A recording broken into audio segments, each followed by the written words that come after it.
Tumilapon ang lalaki at bumagsak sa paanan ng isang puno, kung saan naroon din ang isa pang lalaki na kanina lang ay pinatumba ng bida sa pamamagitan ng isang malakas na hampas. Habang tahimik silang pinagmamasdan, malamig silang pinagsabihan ng bida na iyon ang nararapat na kahihinatnan ng mga taong nagmamaliit sa mga ordinaryong cultivator. Samantala, sa loob ng observation room, hindi maalis ng dalawang lalaki ang kanilang paningin sa monitor. Puno ng pagtataka ang isa kung saan nanggaling ang binata. Nakita nila kung paano naging mainit ang sagupaan ng dalawang naglalaban, ngunit sa isang mabilis na pagdating at isang galaw lang ng bida, kapwa sila agad na napabagsak. Naitanong ng isa kung ituturing na bang eliminated ang dalawang lalaking nakahandusay.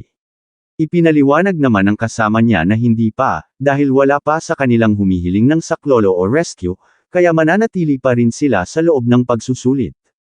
Makalipas ang ilang sandali, nagising ang huling lalaking nakahandusay. Hawak-hawak ang kanyang pisngi dahil sa matinding kirot, mabilis siyang lumingon sa paligid nang maalala ang nangyari. Galit na galit siya ngunit wala siyang nakita kundi ang isang kahoy na pamalo. Napamura siya sa tindi ng kahihiyan at sumampang pagbabayaran ang sinumang gumawa nito sa kanya kapag muli silang nagtagpo. Hindi rin nagpahuli sa pagmura ang lalaking nakasandal sa puno. Iginiit niyang hindi sana siya matatalo ng batang iyon kung hindi lamang nanghina ang kanyang katawan. Gayunpaman, nang magkatitigan ang dalawa, unti-unting hamupa ang kanilang tensyon. Nagkamayan sila at humingi ng paumanhin sa isa't isa dahil sa naging padalos-dalos nilang asal kanina. Sa huli, nagkaisa silang gamitin ang nakitang kahoy upang hanapin at balikan ang bida para mailabas ang kanilang puot. Mabilis ang pagtakbo ng bida sa gitna ng kakahuyan hanggang sa bigla siyang napatigil. Sa kanyang unahan ay may kawan ng mga baboy ramo. Napamura siya sa isip nang makitang muli ay mga tier isang initial stage giant tooth wild boar ang kanyang kaharap. Noon niya tuluyang nakumpirma na ang Tianlin Mountain Range ay sadyang pugad ng mga mababangas na hayop. Nang mapansin siya ng mga baboy ramo, nanlisik ang mga mata ng mga ito at sabay-sabay na sumugod. Ngunit sa halip na matakot, kumislap ang mga mata ng bida habang hinahawakan ang kanyang sandata.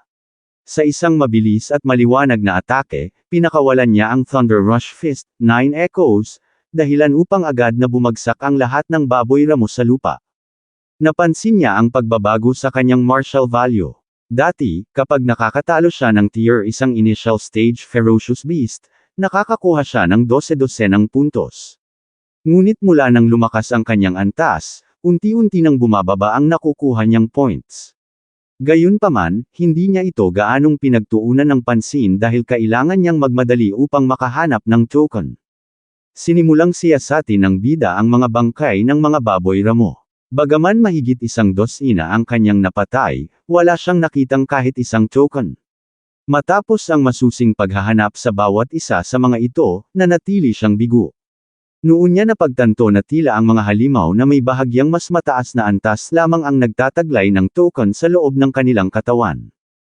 Nagpatuloy siya sa pagtakbo ng mahigit kalahating oras, na sumasakop na sa 3 hanggang 5 kilometro sa loob ng gubat.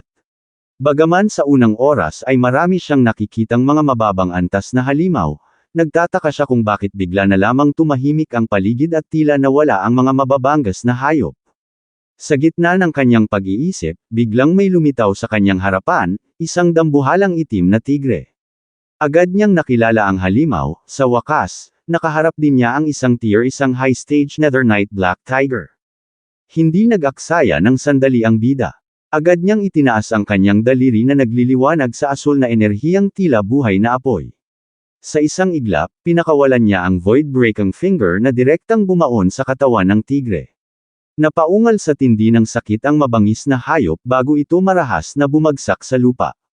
Bago pa man makabawi ang tigre, mabilis na sumugod ang bida bitbit ang kanyang sandata. Sa isang iglap, nagliwanag ang talim nito at buong lakas na itinulus diretso sa ulo ng kalaban. Sa isang malakas na pag-atake, tuluyan ang nawala ng buhay ang tigre, at kasabay nito ay nakatanggap siya ng 35 martial value. Dahil sa kasalukuyan niyang lakas, ang pagkitaw sa isang tier isang high-stage Ferocious Beast ay tila kasing dali na lamang ng pagbaliktad ng palad. Umaasa siyang may makukuha siyang token kaya maingat niyang hiniwa ang katawan nito. Hindi naman siya nabigo, bahagya siyang natuwa nang masilayan ang isang token sa loob. Napagtanto niya na bagaman nasa tamang lugar siya para sa mga high-stage ferocious beast, halos 3 oras ang kanyang ginugol para lamang sa iisang token.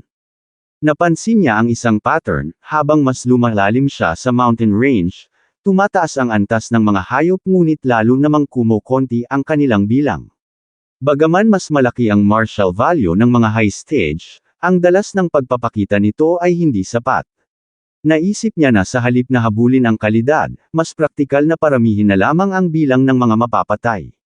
Dahil may 5 oras pa sa assessment, nagpasya siyang bumalik sa mga lugar na mas siksik sa mga halimaw upang mapuno ang progreso ng kanyang mortal body.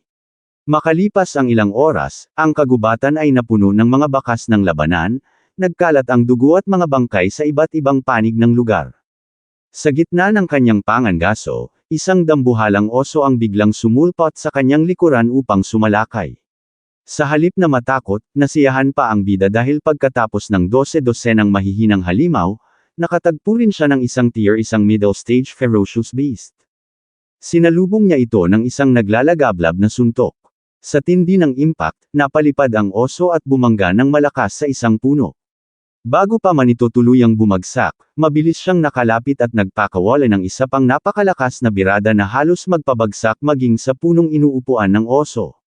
Noon niya napatunayan na ngayong nasa 60% na ang kanyang mortal value, kaya na niyang pumatay ng tier 1 middle stage gamit lamang ang kanyang pisikal na lakas. Nakatanggap siya ng 254 na martial value points. Mahigit 100 puntos na lamang ang kulang upang mapuno ang kanyang mortal body progression, at may mahigit 3 oras pa siyang natitira. Habang naglalakad, biglang humagupit ang isang napakalakas na hangin sa paligid. Nagulat ang bida at agad na naging alerto sa kung anong klaseng nilalang ang paparating. Maya-maya pa, isang dambuhalang ibon ang tumambad sa kalangitan. Ito na ba ang maalamat na Golden Rock Beast King? Tanong niya sa sarili habang nakatingala sa higanteng ibon. Biglang pumailan lang ang ibon at sa isang malakas na pagaspas ng mga pakpak nito, nagpakawala ito ng bugzo ng hangin na halos tumangay sa bida. Upang hindi mabuwal, agad niyang itinulus ang kanyang sibat sa lupa at kumapit ng mahigpit dito bilang angkla laban sa lakas ng shockwave. Hindi niya akalain na ganito kakatakot ang lakas ng nilalang na ito. Isang pagaspas pa lamang ng mga pakpak nito ay sapat na upang malagay sa panganib ang kanyang balanse at kaligtasan. Ito na po nagtatapos ang ating kabanata, abangan ang mga susunod pa nating upload. Huwag din kakalimutang mag-like, share, subscribe at i-click ang notification bell para lagi kayong updated sa mga susunod pa nating mga video.